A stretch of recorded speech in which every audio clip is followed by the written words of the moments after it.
Hello, welcome to another 2-Minute Tuesday. So, in a large project you often have to add in a second ball of yarn. I always recommend doing it in the end of a row because it makes it easier to weave in. Now you grab your darning needle, you grab one of your tail ends, thread the needle like so by folding it over the edge of the needle, pulling it through, pushing the eye of the needle down over the thread, pulling it through. Try and work in the opposite direction to where your yarn's been joined on. So this is my new yarn, which is going this way. I'm going to go down this side. What you want is something that's going to be hidden in the seam. So I'm going to go through the stitches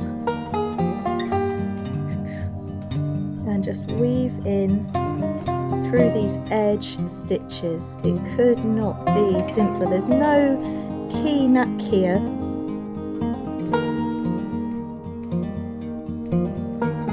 But what we're going to do is we're just going to weave it down the edge of our knitting, keeping it nice and secure.